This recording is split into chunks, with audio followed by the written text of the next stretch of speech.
যোগাযোগ ব্যবস্থায় এগিয়ে পশ্চিমবঙ্গের পথশ্রী প্রকল্প। আমাদের যোগাযোগটা সুবিধা হয়েছে রাস্তা হওয়ার কারণে। আমার এই ব্যবসায়ী যাতায়াতের জন্য সুবিধা এবং সব দিক থেকে সর্বোপরি সুবিধা হয়েছে আমাদের এই রাস্তা হওয়াতে। হওয়ার জন্য আমরা স্কুলে যাইতে পারতাছি, কলেজ যাইতে পারতাছি। আমাদের এলাকার যে ছাত্রছাত্রী যারা স্কুলে যায় তাদের সুবিধা হয়েছে, যারা বাজার হাট করতে যায় তাদের সুবিধা হয়েছে। প্রকল্পের প্রতিটা মানুষ রাস্তার সুবিধা পেয়েছে। কি সুবিধা?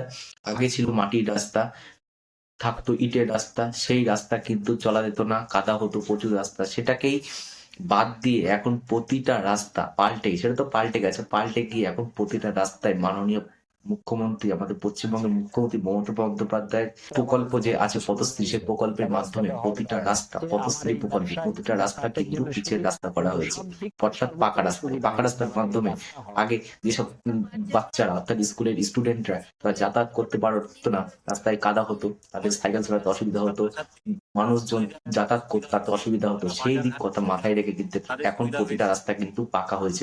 পথশ্রী প্রকল্পের মানুষ, প্রতিটা মানুষ তারা যাতায়াত ব্যবস্থা এবং তাদের দূর মালবাহী গাড়ি যেরকম তারা এক গ্রাম থেকে আরেক গ্রাম যাওয়া, তার জন্য এই রাস্তা এক পথশ্রী প্রকল্প, এই সুন্দর প্রকল্প কিন্তু মমতা বন্দ্যোপাধ্যায়ের সময়, এই যে সময় হয়েছে, এক নতুন দিশা দেখিয়েছে কিন্তু পশ্চিমবঙ্গ সরকার।